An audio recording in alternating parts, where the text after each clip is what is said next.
Good morning, everyone, and welcome to another in our series of webinars for the Project E3. Thanks for coming again this morning. My name is Terry Donovan with the Stout Vocational Rehabilitation Institute. Joining me today from Stout will be Heidi Decker-Mauer, who is managing the chat, and Beth Gertner, who will be moderating the live question and answer session after the presentation. Today we're welcoming and pleased to have April Lynch, who is a resident in counseling with Virginia Commonwealth University as part of their Rehabilitation and Research Training Center. As you may have seen, obviously, for the opening slides, although I understand they may have been fuzzy, apologize for that. April's going to be talking about soft skills training and promoting long-term success. Her presentation is about 30 minutes long, at the conclusion of which Beth and April will be moderating a live question and answer session. So if you have a question during April's presentation, please put that in the Q&A box, as well as you can add questions as April and Beth are going through the questions after the presentation. We also offer 1 CRC credit for this session. At the end, after we exhaust all the questions, Beth will explain what will happen with that, and it also was in those opening slides. Heidi will be periodically putting a link to the PowerPoint slides that are April's presentation. And also we record all of our webinars, and in approximately 1 to 2 weeks, we will be posting that on the Project E3 site. Another comment, because it's come up periodically in the past, and it's wonderful, if you have something you'd like to share with everybody else that's on our webinar, you can put that in chat. Check to see that you've checked the box that it will go to all panelists and attendees. I believe the default is panelists. If you just want to let us know something, a technical issue, something along those lines, panelists. But if you have a resource, a website, something that comes up while April is doing her presentation or during the Q&A, and you would like everybody to know about it, which is quite wonderful, just remember to click after you type in your note in the chat that you would like it to go to all panelists and attendees. So with that, I believe we will get started, and thanks very much for joining us again.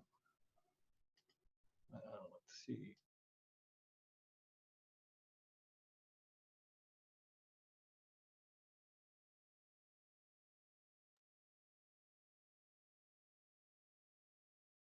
My name is April Lynch, and I'm a vocational rehabilitation counselor at Virginia Commonwealth University Rehabilitation Research and Training Center.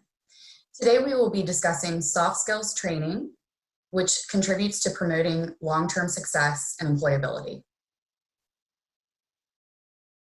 So let's start out our discussion today by talking about hard skills versus soft skills. So first of all, there really isn't much competition between the two. We want to recognize that hard skills and soft skills are both extremely valuable to a job seeker or a current employee in a workplace. Both of these skill sets are extremely important because they balance out the different types of traits or skill set that person is bringing into the workplace. Overall, we can really talk about the value in these throughout our discussion today. So taking a look at hard skills at a closer look, we can say that they are more job specific or more relevant to the acquisition within a job. They're very task relevant, so whatever that job function may be that the employee is performing will fall within those hard skills. They're also quantifiable, so when you're measuring these skills, an employee can really recognize how often these skills are being performed and to what rate of standards for production. These skills can be gained throughout your life experience or also developed in school settings. Overall, the hard skills are very job specific to allow the employee to continue functioning through their position. Some examples of hard skills are computer proficiency, also hard communication, which could be specifically defined as foreign language and those different types of abilities that an individual may bring to the workplace. Also, if an individual encompasses certifications or licensures and specific skill sets that they have gone to school for to develop those skills.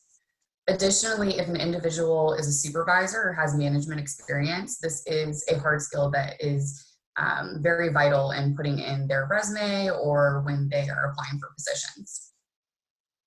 So again, with the idea in mind that hard skills versus soft skills really isn't a sense of competition between the two, but how they both can be extremely valuable to an individual seeking employment.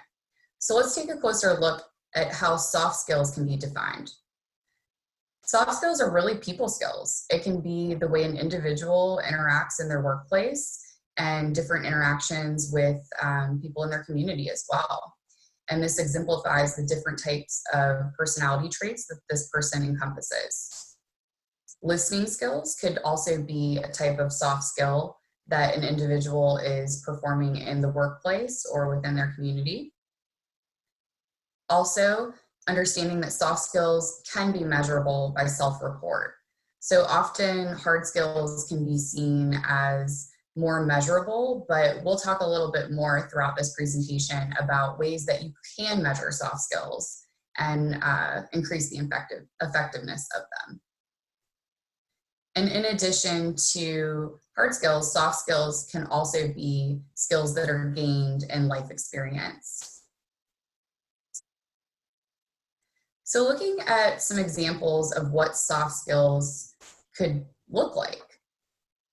Communication, the way the person's communicating effectively in their environment, their overall professionalism, how they present themselves in the workplace. Teamwork, how are they collaborating with others? Work ethic, how is that individual displaying their overall work performance and their motivation to work? Time management skills, so not only managing for productivity, but also managing that time for value and what is most important to accomplish in the day-to-day work. Problem-solving skills. We know that this can be a very important soft skill across multiple environments. Flexibility. This is often a soft skill that is very important to employers because this allows them to see that the individual can take on different types of roles or can be flexible in different scenarios that may be novel for them. Accepting correction and feedback are also forms of soft skills that make an employee more valuable. Creativity, allowing that person to really think outside of the box and use their creative skill set. Also punctuality and attendance. So just keeping in mind being prompt for your job and being present each day is considered a soft skill, but also something extremely valuable to promote your employability. So taking a closer look at the value of soft skills, they truly make us who we are. And soft skills can overall increase your employability and the retention within that.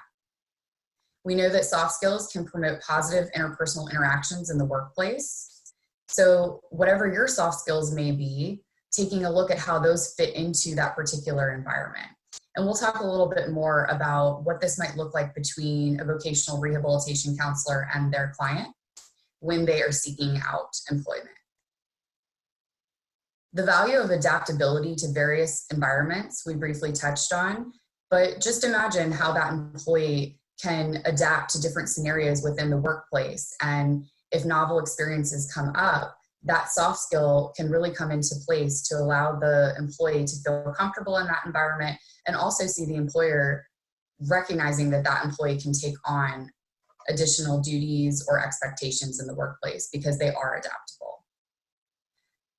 We could also see potentially promotion and reciprocity. So at times we may see that reciprocity and communication with, for example, individuals with autism spectrum disorder.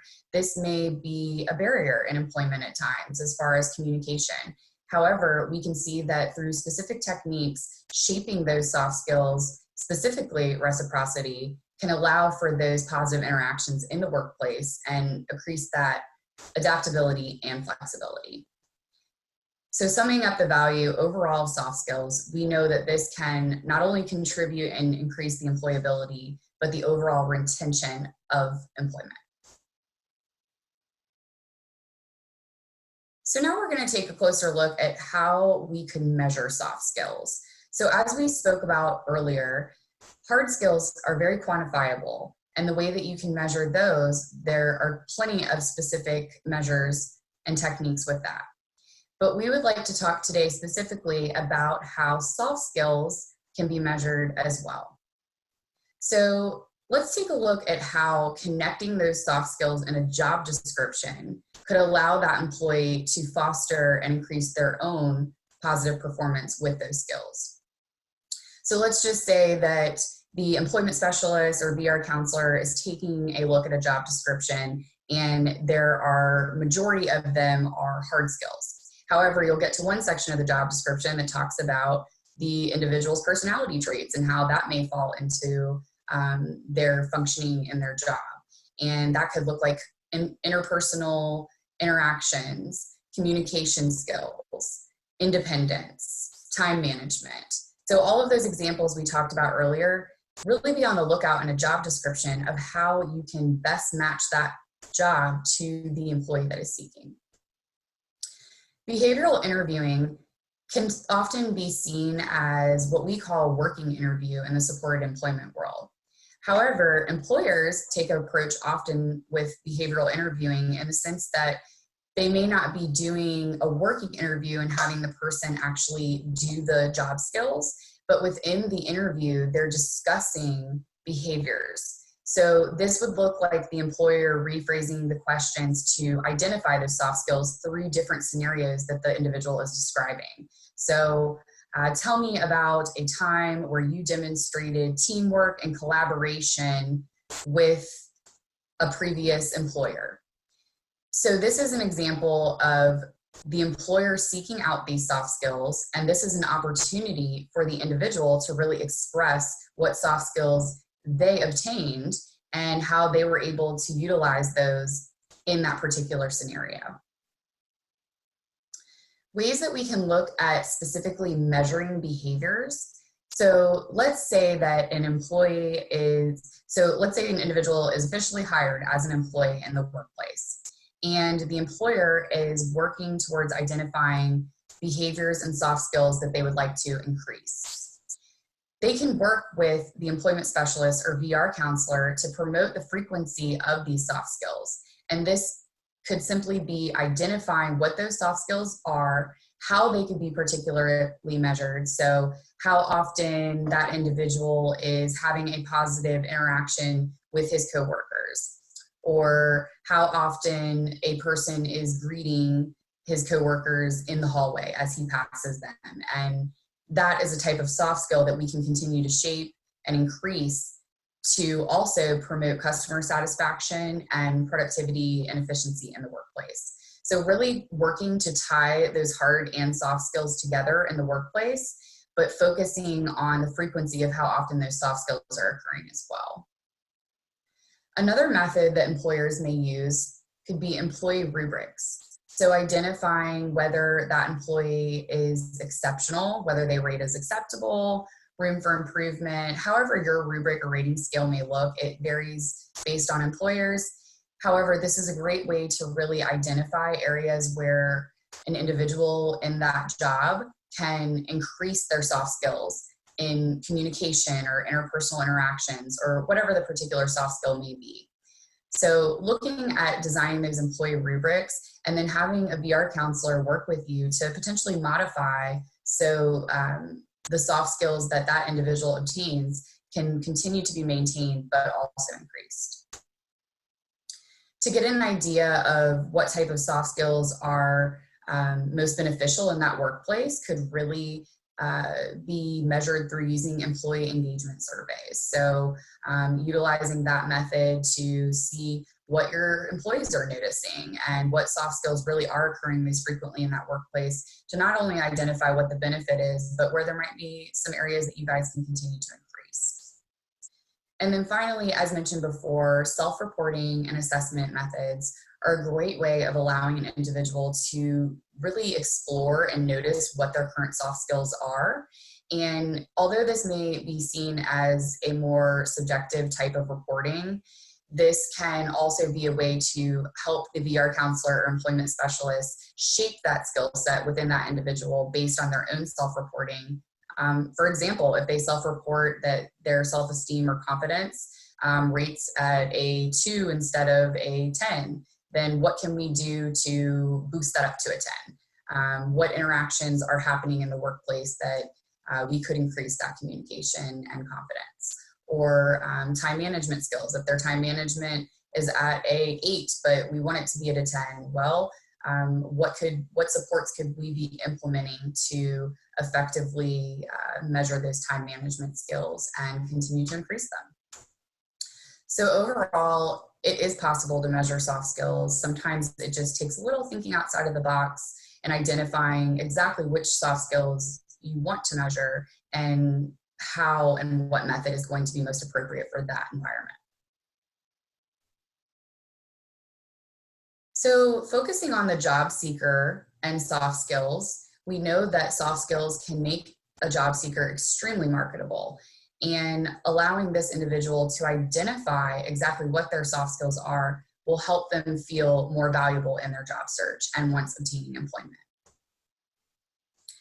So taking a closer look at local employers and really researching what the missions are of these companies can also allow an individual to identify whether their own soft skills and their own personality traits would be a match for that type of environment. As far as a person-centered approach and focusing on how we can allow that job seeker to obtain meaningful employment based on their strengths and skill set, the first step would ideally be to research different employers that could be that positive match and promote those soft skills that they already have, or that would allow for a fostering environment to continue working on those soft skills. So another way that job seekers can focus on incorporating soft skills or recognizing their strengths that they already have within those is including those in their resume or a cover letter. So again, just like a job description, a resume can also have soft skills included. So your resume may have, those licensures, certifications, specific professional experience that all is relevant to hard skills. However, you could add some soft skills in there as well, maybe in your employment objective at the beginning of your resume. Connect that with how you would like to work in an environment that matches your soft skills. So really getting creative with that resume approach. And again, that'll be very individualized. Highlighting those soft skills in a cover letter as well is beneficial, because this is really your chance to speak out to an employer and explain your personality, your attributes, what makes you you, and why you are a positive fit for that employment setting. Also, job seekers can display their soft skills in interviews. What a great way to really show that employer your personality and your different strengths as far as communication skills, or even, ensuring that you show up to the interview on time, or, just ensuring that you are presenting your strengths through that interview process. And we'll talk a little bit later about how employment specialists or VR counselors can focus on shaping these soft skills for interview preparation. Behavioral interviewing and the focus of soft skills within this. So we touched on behavioral interviewing in one of our previous slides, but how this continues to benefit for the job seeker and highlighting those soft skills is to explain to the employer when they're asking those types of behavioral questions, or even your employment specialist may be supporting you in this, really focusing on your strengths in those soft skills and how they can be exemplified when the employer is asking those specific behavioral scenarios. And this really creates an image for the employer to understand how you may be effective in their workplace and collaborating with their other team. And finally, self-reporting and assessment, we know, is extremely beneficial for the job seeker when utilizing their soft skills, because they can review, again, what their strengths already are within their soft skills and be able to identify where they may want to increase, or where that may be a positive match for an employer that they had been researching. So really just focusing on how the job seeker can utilize their soft skills to be more marketable and a positive asset to a future employer that they are seeking. So let's talk a little bit about shaping those soft skills and what the different techniques may look like when working with an individual that wants to increase their soft skills and become more valuable in their job search or within their workplace that they already are employed. So a couple of techniques that we'll focus on today: support employment, or we could even go as far as customized employment.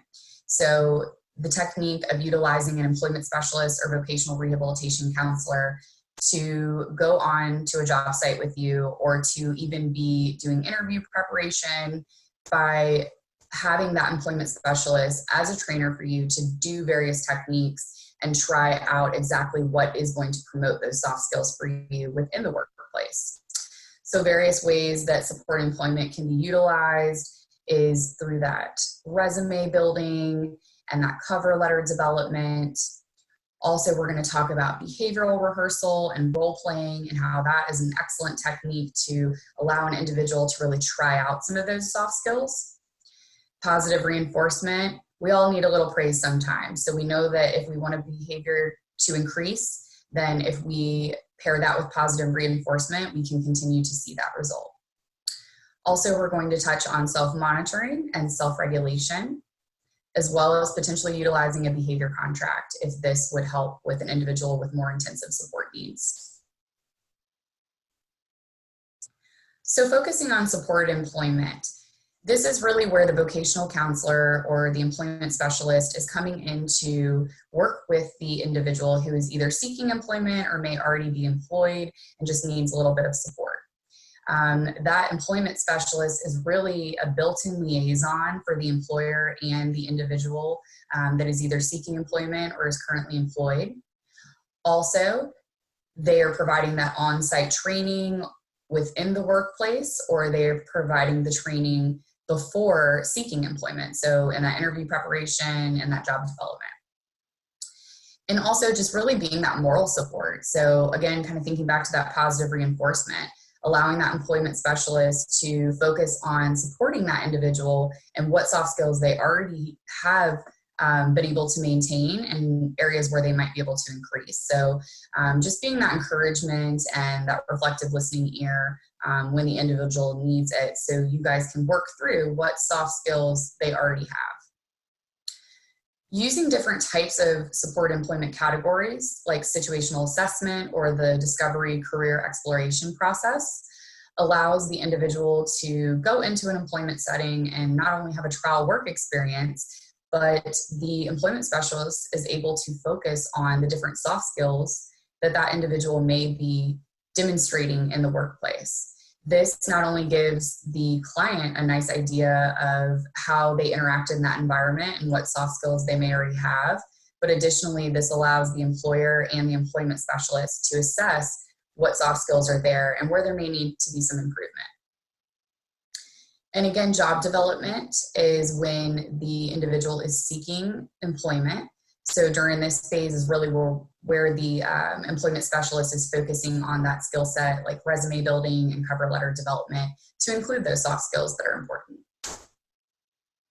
And again, just really having that person-centered approach and seeking employment based on the individual's strengths. So not only focusing on hard skills that can be strengths, but really incorporating those soft skills that can make that individual a valuable employee to a workplace.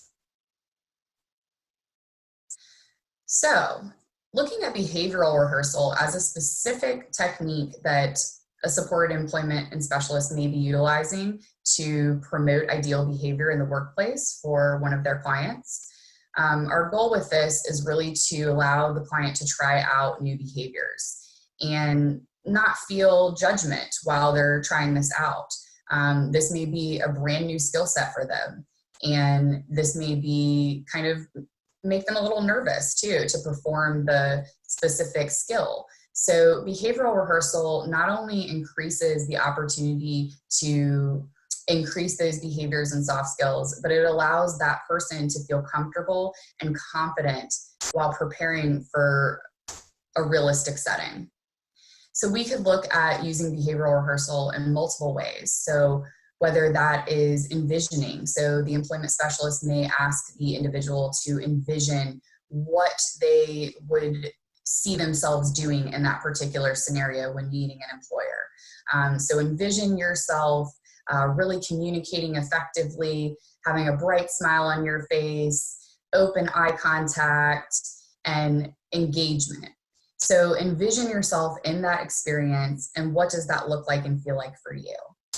From there, you can move on to more of a modeling approach if that envisioning is either difficult for the client or if they just may need a little bit more support with learning that behavior. So the employment specialist could step in and provide some role playing or even modeling the behavior. And this allows the individual to even learn it to then transfer it into the more realistic scenarios or settings. So we know that social learning theory promotes that observational learning. And in this case, the employment specialist can be the one promoting the social learning through demonstrating those skill sets and behaviors for their client. And these types of simulations and role playing, again, can increase confidence, self-esteem, and overall effectiveness for that individual who is seeking employment or who is working to promote their performance within a job they already have obtained. So soft skills and contingency. We know that positive reinforcement can be extremely encouraging to increase behaviors and allow an individual to feel successful in their workplace. How can we connect that positive reinforcement and those social skills as a contingency? So recognizing how we can promote the success and the behaviors through providing those guidelines and expectations. So this may be a particular positive reinforcement schedule, or this individual may have an emotional regulation zones support that they utilize. There may even be a behavior contract. So whatever particular support this individual may need to promote those soft skills can really also help them feel more confident, but also promote that follow through and the behaviors targeted for increase. So those specific guidelines and expectations in a positive reinforcement schedule. So how often is this individual communicating effectively with their coworkers? So let's say, for example, we set up a positive reinforcement schedule that if this individual 2 days out of the 4 days they work in a week, they had effective communication with their coworkers, and there are clear guidelines and expectations of what that looks like. So it may be appropriate eye contact, saying hello, having an appropriate greeting and closure in between these interactions.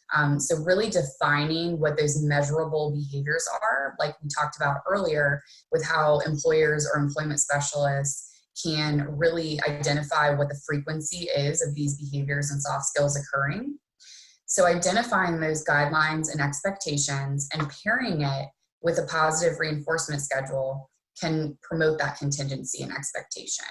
So also not only focusing on the strengths of the individual, but what are their interests? What's a high value reward for them? This may even be potentially earning some social time with their coworkers. And not only is this praise and reward for them, but this also continues that cycle of promoting those soft skills and that positive communication in the workplace. Additionally, if the individual is using emotional regulation supports or whatever compensatory supports may promote those soft skills within the workplace. So overall, how can we foster these soft skills? Well, as a vocational rehabilitation counselor, an employment specialist, an employer, the individual's family, whoever might be involved in the support network, really focusing on how you can provide that encouragement and positive reinforcement for those soft skills that are beneficial within that workplace.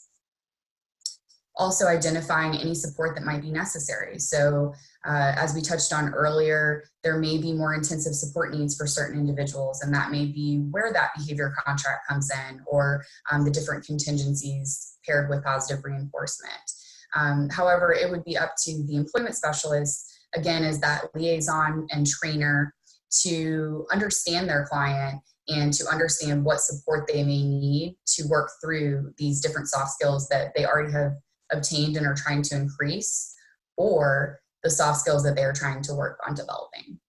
So again, we know that compensatory supports can really help with fostering those soft skills and promoting that positive communication and interpersonal skill set in the workplace. And a great way to also connect compensatory supports with that is utilizing what we call natural supports. So individuals that are in the workplace, that are already existing employees, they're naturally there in the environment, finding those individuals to connect them with the individual that has recently become employed that needs that support, and asking them if they'd be open to doing some modeling of those soft skills and participating in the different techniques that the support employment specialist is utilizing. And then just really recognizing that at times there may need to be adjusting to training.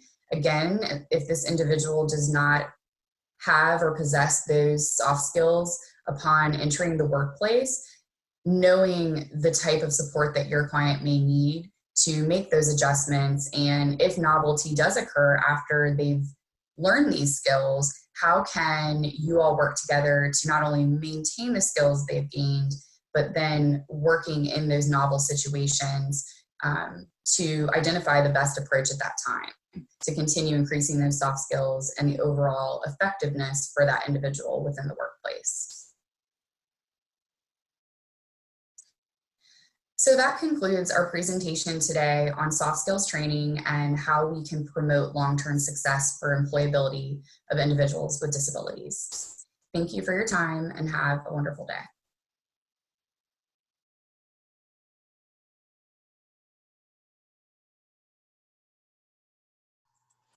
Hello, everyone. My name is Beth Giertner. I work at the Stout Vocational Rehabilitation Institute, and I'm here to help out and field the Q&A session with April. All right, and do we have...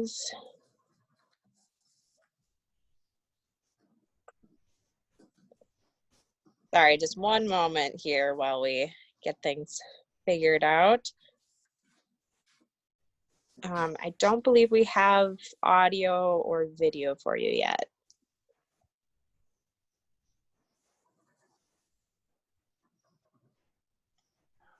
You're good, Beth. April, why don't you say hello and we can see that we have you for audio as well. Hi, everyone. This is April Lynch from Virginia Commonwealth University, our RTC, Rehabilitation Research and Training Center. Perfect, thank you. All right, we have quite a few questions for you today, so I'm just gonna jump right into them, and then at the end I'll have a few housekeeping tips for everyone. Just a quick disclosure, I'm having a few tech issues today, so if there's anything kind of wonky with my feed, I apologize in advance. All right, so first question for you comes from Mark. Can you discuss how soft skills, performance, and development can be impacted during times of heightened racial tensions and injustice?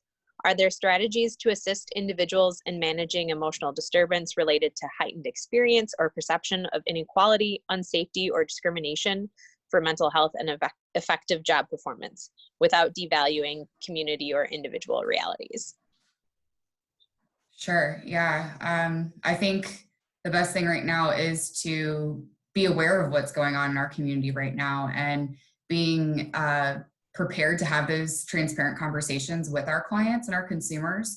And I think that social skills are going to play a vital part in that during what is going on in our community and in our nation right now. So having those conversations with our clients about what those social skills look like in certain environments and settings, what are appropriate topics to be having in the workplace.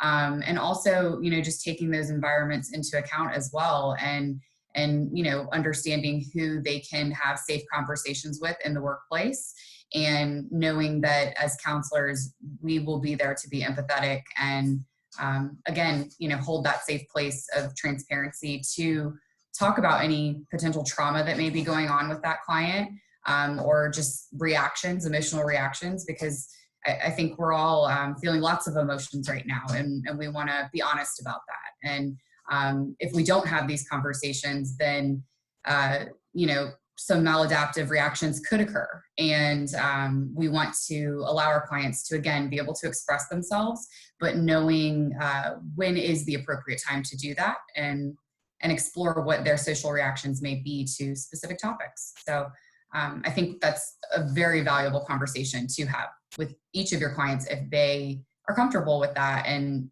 present that information to you too. Thanks. And I think that's a really good point to bring up right now. So, I mean, there's just a lot going on in the world right now. So it's a good thing for us to touch on today. The next question comes from Heather, asking, what can we do to teach self-awareness so that clients are able to identify their strengths, needs, skills, etc.? Sure, yeah. I would say it's probably different case by case. Each individual is going to have a different level of self-awareness, or where exactly they want to become more aware, or if we feel like we need to be working on a certain type of awareness particular to that setting and environment that they're working in, or they are trying to obtain employment in. So as far as different techniques that I might use for self-awareness would be emotional regulation tools. I think a classic example of that is a 5-point scale, numbering from 1 to 5, what those different types of emotional levels may be for that particular client or consumer, and really getting their buy-in to that as well. So you can give them particular examples of when they may be feeling like that, so they can notice too and have that self-awareness of when they are reacting a certain way or when they're demonstrating certain skills. And then, if that client also benefits from having that videoed, maybe they'd be open to you, videoing a session of you all talking about their level of awareness and using different techniques. Also with, our previous question of just what's going on in the community, and kind of having that self-awareness of, what's going on in our minds and our bodies at the same time, because, mind, body, soul, that all connects. So how can we check in with ourselves and do, a body scan? So talking with your clients about what that feels like for them, and when they're noticing if they have certain tension in their bodies, or if they are feeling, super excited, where are they feeling that? Try to describe what's going on with them. The more descriptive you can get and, explore that with your clients, then the more you can help them really make that connection of their self-awareness and where they want to increase it, or where it actually is baseline for them. Perfect. Thank you. The next question is actually, I'm glad this one came up, because this is something that in my own work has come up as well. Ellen asked, have you heard the term professional skills being utilized in place of soft skills? And I feel like I've heard a lot of different terms used when people are discussing soft skills. So if you could maybe talk about the evolution of that and kind of the different terms you've heard. Yeah, absolutely. I would say when I hear professional skills, it's often kind of that connection of both the hard and the soft skills, and how that plays out in overall professionalism, which we know professionalism can be represented as a soft skill, but how professional you are in those hard skills, it can all connect into professional skill set. But I saw where other people are stating in the chat box as well, transferable skills, which is also something that we often use when talking with employers and our clients and consumers about what skill set they have and how that can transfer from one environment to the other. So yeah, I think that professional skills can be a good representation of the hard and the soft skills. And we could talk about how the hard or the soft could be transferable into other environments. So I think it's kind of a case-by-case situation too, what connects most for that client and that employer, or whoever in the support team is talking at that time about shaping those soft skills and overall the transferability. Mm-hmm.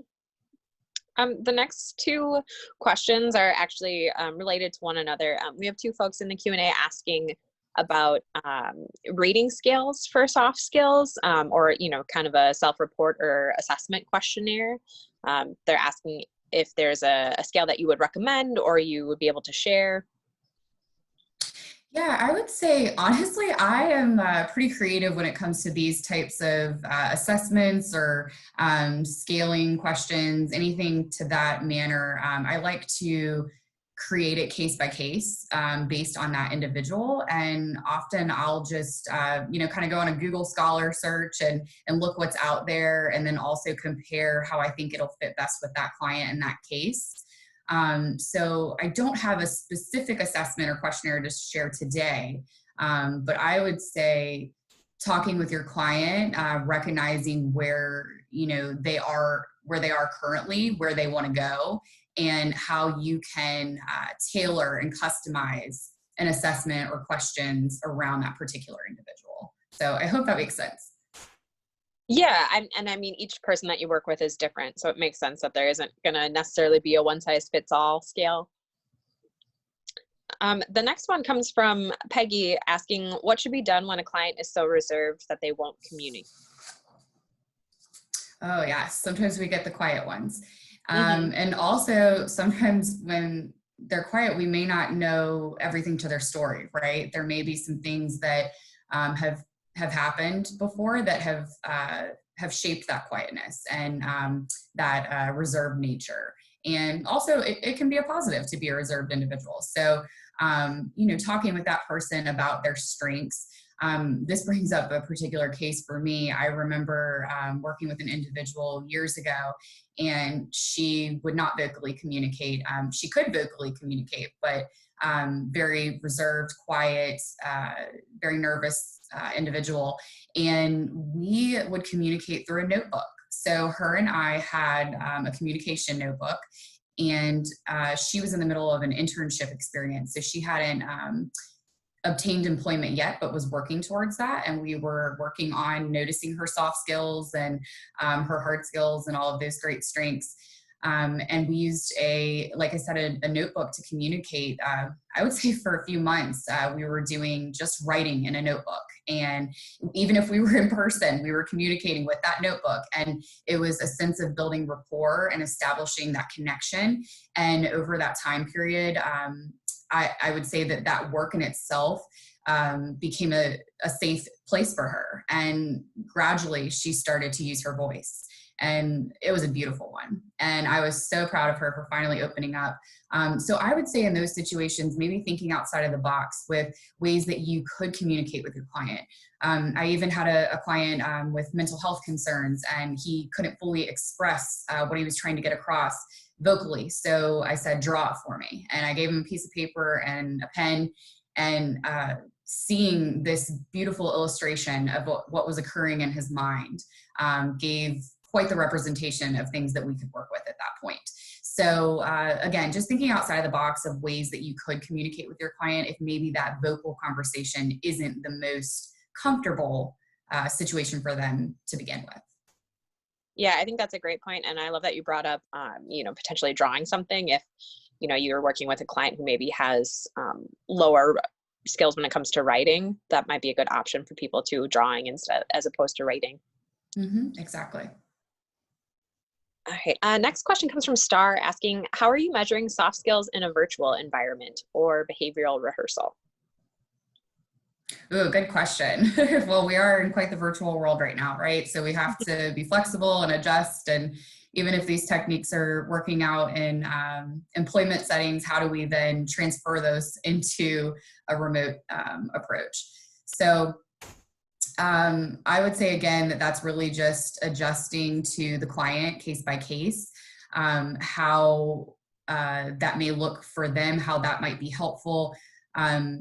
I meet typically weekly with clients if it's on our schedule for that week, and we may be doing role playing or behavioral rehearsal over a Zoom call or Microsoft Teams or Skype or whatever platform they're using. Some of my clients don't want to do the video. So sometimes we'll just do an audio approach, and then we'll work up to having them on the video camera and then us doing our behavioral rehearsal that way.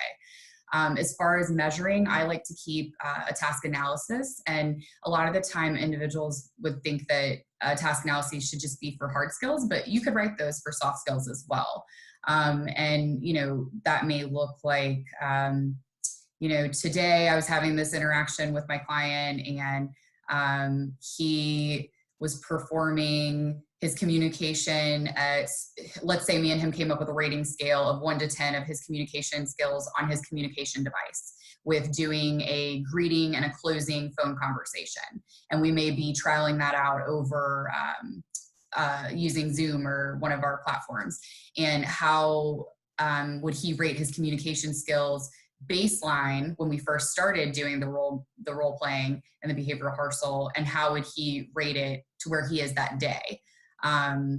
So I'm giving that specific example because I was recently working with a client on preparing him for phone calls that he may be doing in his internship. And he's using a communication device to become more confident with having everything fully expressed and having the other party understand.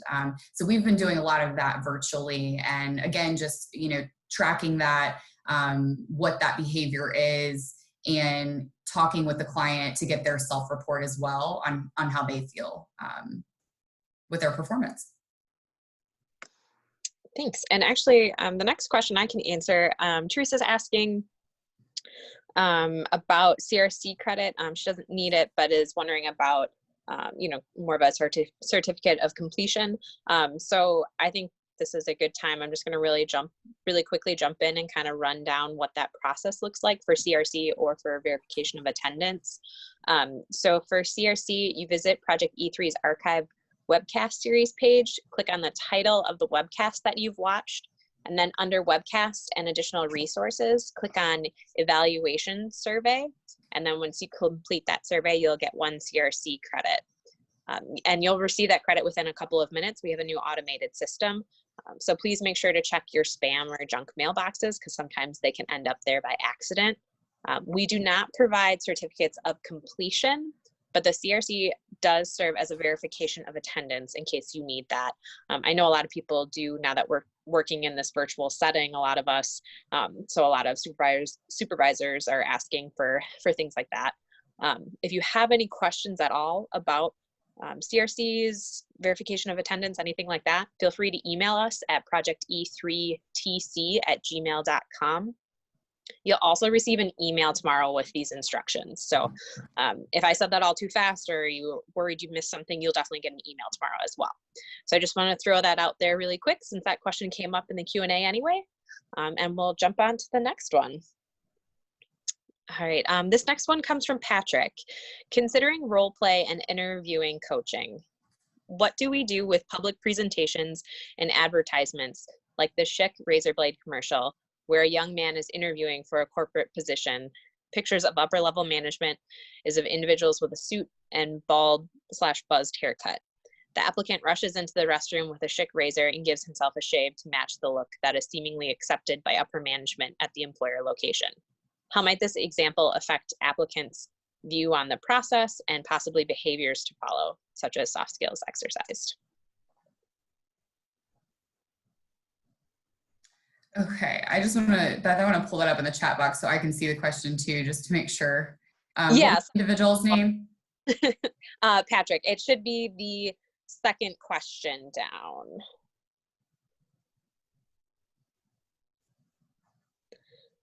Okay, I see it. Sorry, y'all. I am a visual learner as well sometimes. So took that question in, but want to just make sure I'm hearing it all correctly.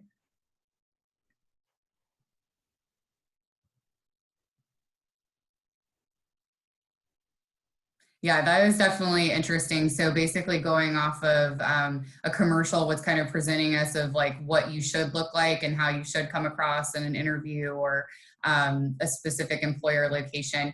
I think that in those situations, it's really, like I mentioned in the webinar, an employment specialist or a BR counselor really being that liaison at that time and being that communication piece for your client and the employer, really understanding what those expectations are and ensuring that that environment that you are going to be interviewing for is going to be an appropriate fit as far as your skills as well as how you present yourself and how you feel as an individual. An example of this, I have a client who is just a little bit more of a casual guy and he loves mix matching his clothes. He wears all different patterns, all different colors. He's an artist. He's very creative. And, some people may see him out in the community and think, wow, well, he looks kind of out there, and I don't know if he really would be very professional guy, but he's extremely professional and meets all of his deadlines. And the environment that we sought out for him for employment is also a creative environment and a little bit more casual as far as what they're wearing each day. They can, wear what they please and be more of that creative environment where you can kind of represent yourself and express yourself in your clothing. So I hope this is getting along the lines of what Patrick was asking, but I think it's a case-by-case situation again, and really helping that client represent who they are, and that connects with that environment that you're seeking. So if you have a client that wants to be the clean cut, look that way that the commercial is presenting them, and that's the type of environment they want to be in and the way they want to present themselves, then that's great. But I think that it really is knowing your client and knowing the environment that they are interviewing for. Mm-hmm. Next question comes from Luke. Soft skills are subjective. How can one reinforce a client's soft skills besides giving examples?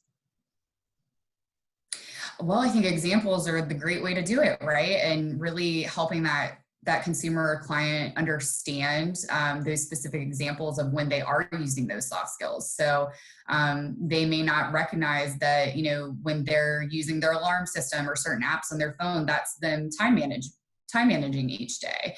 And I think that that's just really, again, talking with them about specific examples where those skills might be presenting themselves and providing that reinforcement. And then at that point, helping them design specific supports to help them continue maintaining those skills, and then also increasing any that they would like to. All right, the next question is from Jennifer, asking about assessments again, asking if there's any printable soft skills assessments that could be used when starting to work with a new client. The first thing that comes to mind for me for printable options, so I guess I'll just do a little plug for a website I like to use a lot.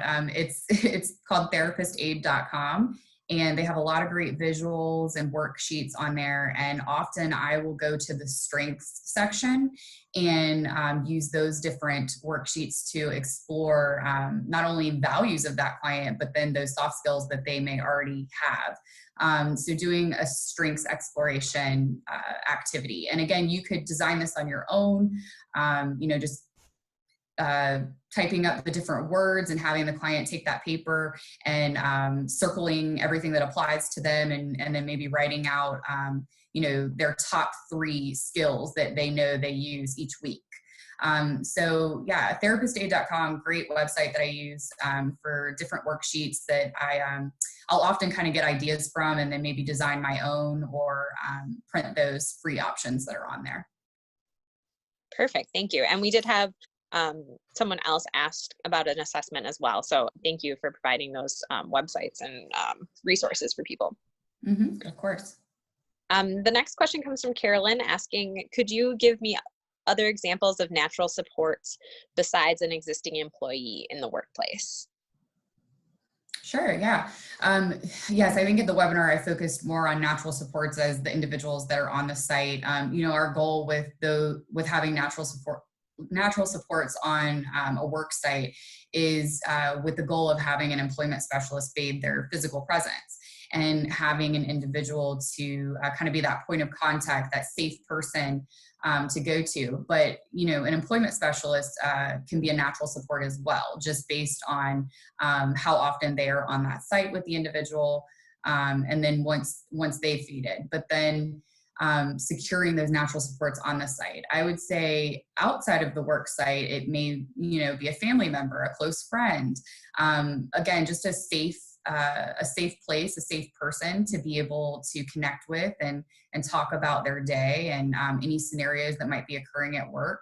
At times I'll have clients share some information with a family member about something that might have happened at work, or a close friend, and having that conversation with that person then allows them to feel comfortable to either talk with me, or reaching out to their employer as well for, as needed assistance. So I think it's just really taking a look at the support network of that individual, and how you can connect it to their workplace, but then also all environments in their life.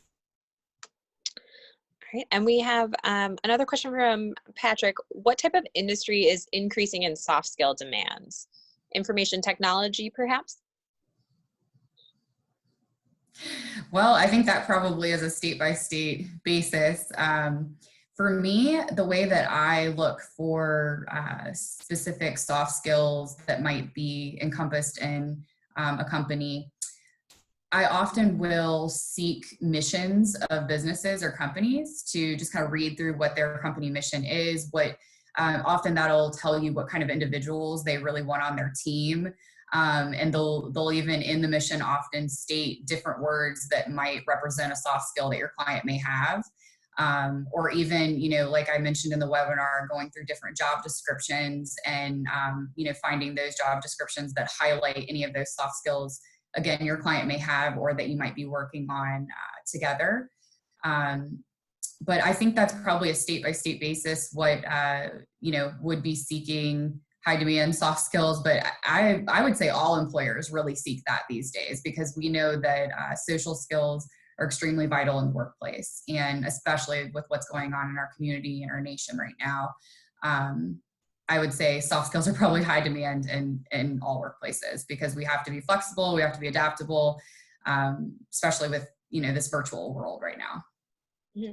And I do feel like soft skills can often be the thing that sets you apart and kind of takes you above and beyond, even considering the hard skills. They're like that extra part that can set you apart as a candidate too.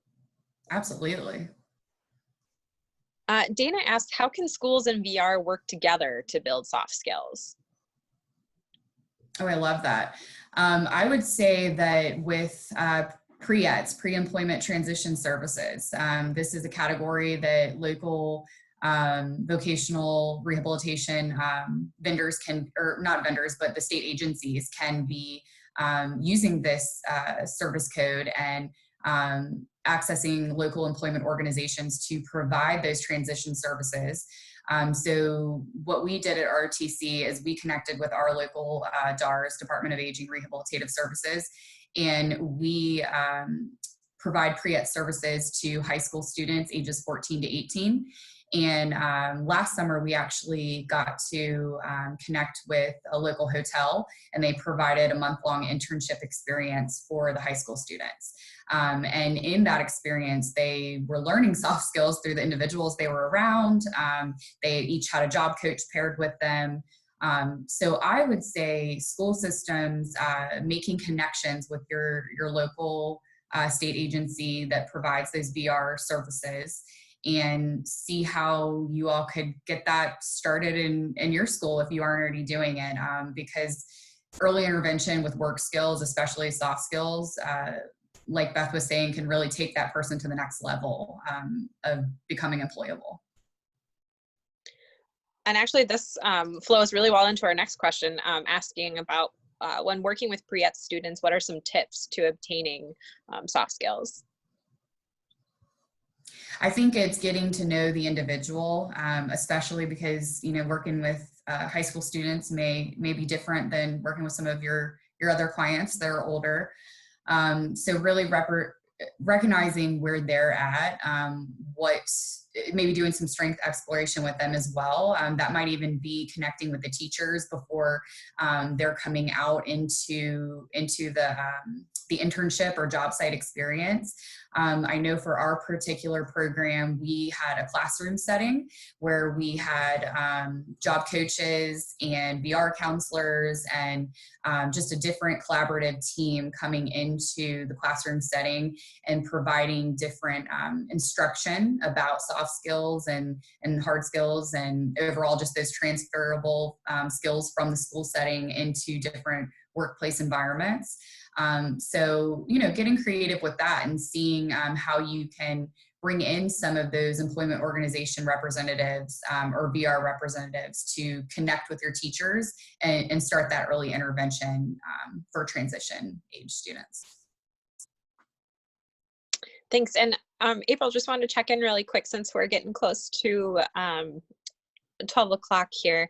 Are you available to answer a few more questions? We do have quite a few more in the Q&A box. And if there are any that we run out of time and don't get to today, we will follow up with you. We'll send them along via email so that you're able to take a look at them and answer them. And then we'll post them with the archived webinar. So for everybody awesome. in the audience, if we don't get to your question, we apologize, but we will answer it. We'll just do it via email and then posting it on the website. So do you have time for a few more questions? Absolutely, yes. I am available. Thank you all for asking all these questions. Yeah, there's a lot of really good ones today. So really appreciate everybody chiming in. The next question comes from Shannon asking, what is the definition of compensatory supports? She needs clarification on the definition of compensatory supports. So a compensatory support is putting something into place when there may not be representation of that already. So for an example, if a client has difficulty with time management skills, that compensatory support may be an alarm system, a checklist. So what is that tangible support that is being made and implemented to help that individual follow through on either task completion or understanding a specific scenario that may involve those soft skills? Great. All right. The next question is asking, as counselors, a lot of the times we are pushed to get successful closures. How and when do you place priority on facilitating professional skills training with a client or customer in the VR process? Yeah, that's a great point. We do get a lot of cases, and we want to make sure that we're balancing quality services to all of our clients. And how do we, as counselors, time manage ourselves to make sure we fit in all of that. I think it is recognizing the support level of each client, how often you need to have standing appointments with that individual. Some of my clients I have standing appointments with, some I do not. And as far as working to shape those skills on a timeline, that can be difficult because I think everybody has a different timeline, right? So just working with that individual on where they're at, and if we feel like barriers continue to come up, this approach may need to be adjusted. And how can we then potentially take a customized approach if the specific support employment approach may not be working? So I hope I'm understanding the question correctly, but I think that just balancing out the different support levels of your clients and ensuring that you're managing as best you can to fit in what is a priority at that time. Yeah, and that's a good point to bring up as well. If anybody feels like we misunderstood your question, or maybe I read it wrong or something like that, definitely feel free to pop back into the Q&A and clarify. I make mistakes, so if I got something wrong, definitely feel free to pop back in there with another question or a clarifying question. We appreciate that. So I know, April, you've mentioned already some resources that you personally use. The next question is asking for other suggestions for resources, books, links, websites for teaching soft skills.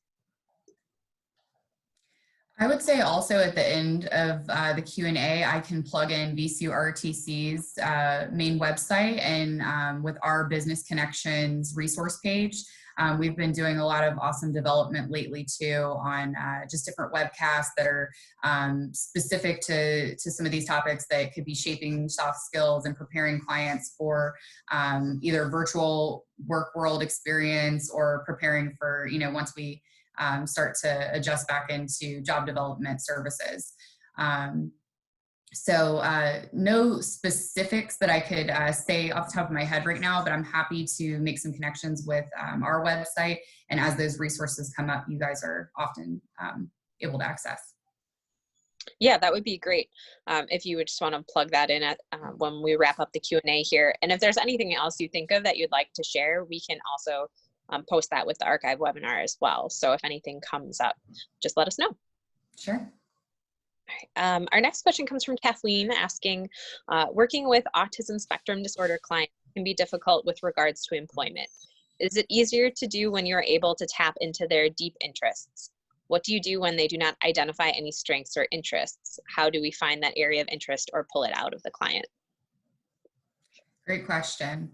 I would definitely say it can be difficult at times to notice those strengths, especially if you're asking an individual, just tell me your strengths right away. So they may have never been asked that question, or they may not fully, make that connection of certain interests they have are their strengths.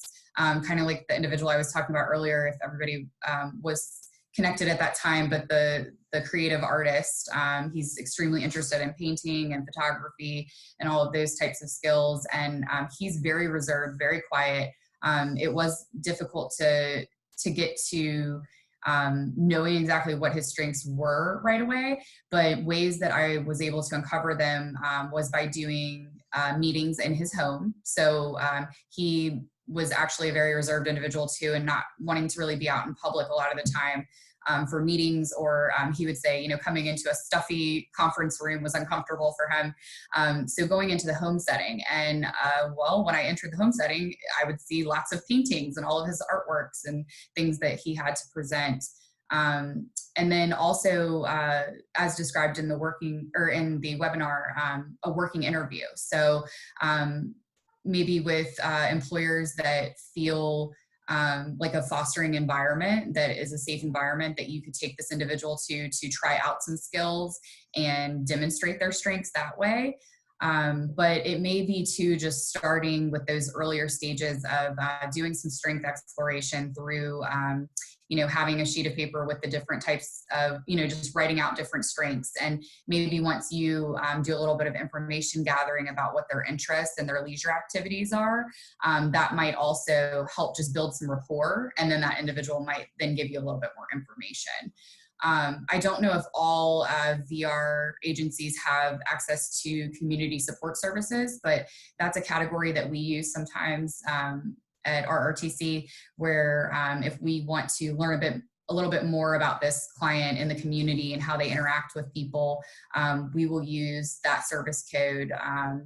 And it's pretty cool. Like, you might take a trip to the mall and, watch them interact with, someone at a store, or go into a Starbucks and buy a coffee and see how they interact in the coffee shop. So again, sometimes it doesn't have to be, immediately having an interview or what we would think would be a typical employment service activity. It might be, a little bit more creative, and just building that rapport and learning about that individual. I think that takes time. Yeah, definitely. This next question comes from Patrick. He's saying it's my third and last question. And just so you know, you're welcome to ask as many questions as you would like. So you don't have to put it on yourself. Thanks, Patrick. But the question is soft skill development a trickle down cascaded result from how leadership prepares and implements policy, such as incentivizing as opposed to disciplinary/penalizing management mechanisms? Interesting perspective. Well, I think that we all, managers and employers want all of their employees to be able to put their best foot forward and show their strengths and show how they really are a valuable asset to that team and that business. So there may be some connections with their policies. And I even think of like certain companies that have, employee resource initiatives, and how they may connect specific employee resource groups with individuals that have certain soft skills, or if it's a diversibility type employee resource group, and they ask that individuals that are maybe caregivers of someone with a disability, or employees that do have a disability, being a part of that group, and being able to share their strengths within that, to ultimately help improve those policies and protocols to be fair and promote the strengths of everyone. So. Mm-hmm. The next question comes from Byron, asking if you've ever used ME, M-E, capital M-E, exclamation point, transition curriculum for soft skills. And then they also shared the SHARE acronym: sit up straight, have a good attitude, activate your brain, relax, eye contact. I'm familiar with hearing this, but thank you again for sharing. Yeah, I don't know if I could speak to all of it right now, but I definitely have heard of that. Yeah, and Byron, if you want to, plug in a website link or something like that, if you have more resources you want to share, feel free. Yeah, that's awesome. Resources are great. They are, yeah, and definitely, it's not limited to just what we share from VCU or SBRI. If other attendees have resources that they use and they really like and have worked well for them, feel free to plug them into the chat. This is definitely a space where it's great to share with other people working in the field, and take those opportunities to kind of show off what's working well, or if you have a question for a certain kind of resource, feel free to plug that in too. Love that. Right. Our next question comes from Jane. Please address dealing with clients who lack or refuse insight/constructive criticism. Whew, yeah, that can be a tough one. Yep. I think that's all about approach and noticing where that client is at that time. If you're getting a little bit of resistance or refusal in a situation, take a step back. How did you present the information? What questions did you ask? There may be a response occurring there from the client that has something to do with a completely different association. It may not even relate with that current conversation. They may be shutting down because it's reminding them of a similar situation. Trauma is real. So it may be something that we don't think is going to upset or have the client shut down. But I think just being mindful of approach, and if that question isn't helping a connection continue, then how can you take a step back and adjust that approach? So I think that's, again, a case-by-case situation. But accepting feedback and correction is definitely a soft skill that can be measured using a rubric. And again, using those rating scales to help a client connect, that quantity with it and that scale. So, at this week, I, rated at a 5, and this is what this means, and working with your client to understand what that behavior looks like in them and in others as well. So I think case-by-case situation, but first and foremost, taking a step back, recognizing this approach may not be working, and that's okay. And how can you move forward and get that client's buy-in to help you guys best work together? So just being transparent and honest with your client about that too. I'm here to help you. I want to help support you. What is the best way to support you? Mm-hmm. Yeah, I think that could be very helpful, kind of reminding them that it's a partnership. Exactly. There's an alliance there. Mm-hmm. Next question comes from Troy, asking, how can I receive training for virtual training for soft skills for my potential customers? This is amazing. So having soft skills training for the clients particularly, is that what I think the question is there training for how to do soft skills training virtually? I believe that's the question. And Troy, please clarify if I'm completely off base. I am not sure if I can give a specific training off the top of my head, but I definitely think that, again, this is a case-by-case individualized situation, and noticing, maybe taking a list of all those different soft skills from the webinar slides and going through that with your client and seeing what they feel like they do identify with. Do they feel like they're a professional individual? Okay, give me an example of how you can be professional. Yes, I do feel comfortable doing time management. What does that look like? I use alarms each day. How do you feel your work ethic is? And, give an example of when you have exemplified really positive work ethic. So again, talking through those examples, having a visual, coming up with a list or using those different soft skills that were talked about in the webinar earlier, and just exploring that with your client. The next question comes from Evelyn asking, things become interesting when we assist clients with earning degrees and they have acquired all the hard skills, but as they continue in their social environment, they lack the soft skills to present professionally. Suggestions? Oh yeah, this actually brings a particular client to mind. He is an accountant, and he has a great career path and knows his skills, his hard skills skill set, and is very confident in that. But some of the soft skills aren't there. And this was something that would come up a lot if in team meetings, you know, he may not be responding the most courteous, but he has a little bit more of a dry humor, and you know, doesn't present all smiles and bubbly. So we had to think of some creative ways of how he could work on those soft skills. Not only were we doing behavioral rehearsal and doing transparent, open communication with his teammates about what this could look like and how they all could improve their communication, but one interesting way that we thought outside of the box with this was he joined a group for a game that he really liked to play. And he was able to interact with other peers about an interest that he really enjoyed. But he was in a novel environment. They would meet, I think they would meet weekly at a restaurant. And that was a novel environment for him at first. So, you know, practicing those soft skills within a different environment, but there was a motivating factor about an interest that he truly loved. So that enthusiasm would then present itself. So working on it in different environments, and not being afraid to talk with the client and their support team about what that could look like in their life, to just provide that consistency and experience throughout all environments. Yeah, I think that's a great suggestion. The next question comes from Cheryl, kind of describing an instance with a client that she works with.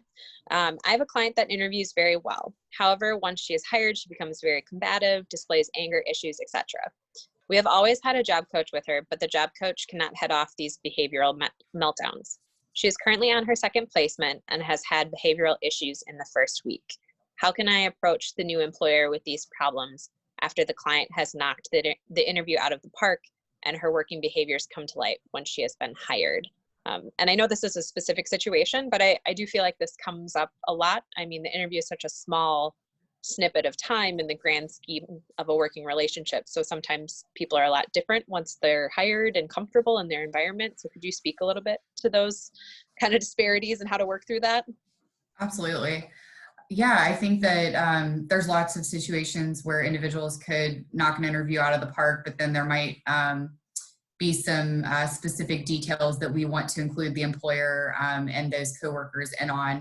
And, you know, often if we're interviewing for positions, we may not get the opportunity to talk to the whole team right away, right?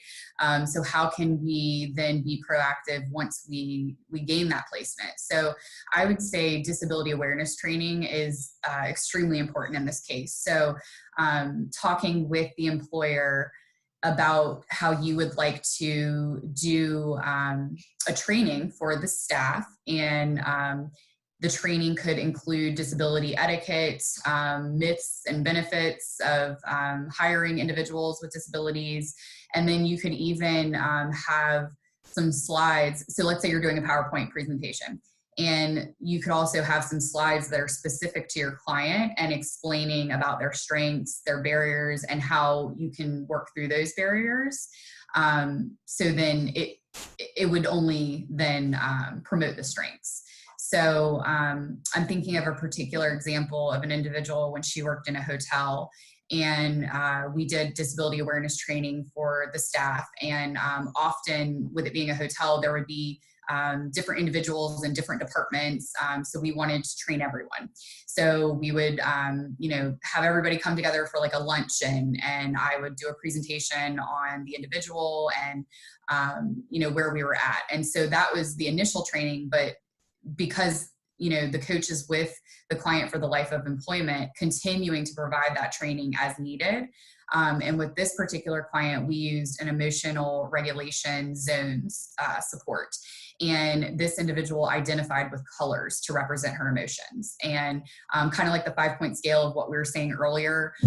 But with her, we took it a little bit further and we explained, okay, when this individual is in the green zone, you'll see her walking down the hall, bouncing with her hands moving side to side. And she is enthusiastic and saying, hey, how are you? And when she's in the yellow zone, she might be starting to get a little quiet and dropping eye contact. And that might mean that she is feeling confused about a situation. And then we would have proactive or reactive strategies in place. So we would have each representation of the color, what that represents for that person emotionally, and then how you can proactively or reactively respond to that situation, whether that be bringing in the job coach. This is the type of topic you could talk with about the person to calm them down. So yeah, just dependent on that environment and what that employer is open to. But with that particular case, we had those visuals all in her workstation. And then we had it on the employee staff board so they could access that and look at updates about my client and how to best work with her. Thanks, April. Going back a little bit, Luke jumped back on to clarify, saying thanks, but my question was, other than examples, hold on one second. Okay, it says thanks, but my question was, other than examples, this is difficult for those with physical differences to confirm, reaffirm to those without a disability. Usually these soft skills, besides adaptability, are dismissed. Let me just give me 1 second here, April. Let me find if I can see if I can pull up Luke's original question. Okay, great.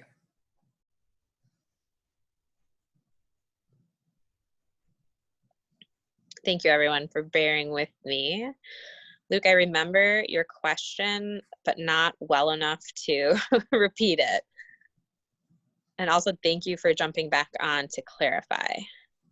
Okay, the original question was, soft skills are subjective. How can one reinforce a client's soft skills besides giving examples?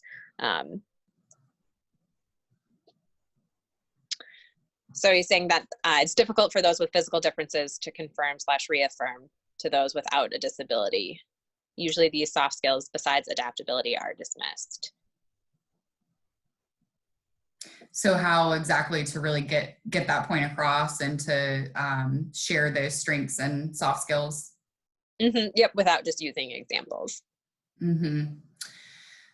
Well, I do think examples are great because employers love concrete examples of where that individual is expressing themselves, and often that could come up in an interview experience.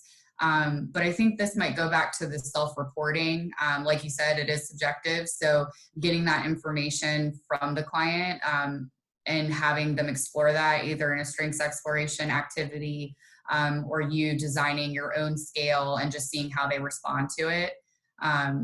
So whatever technique might be most beneficial for that particular client, how they might respond.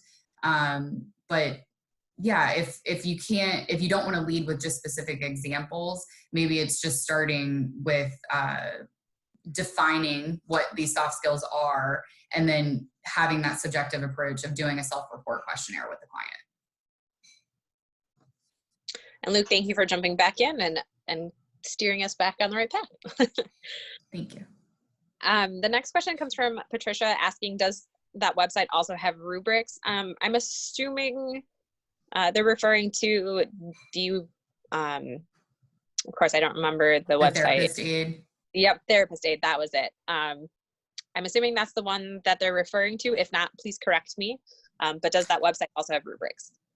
That website is more for, I would say, client activities. As far as rubrics, I think that would be a little bit more of something you would design personally for that particular employment setting.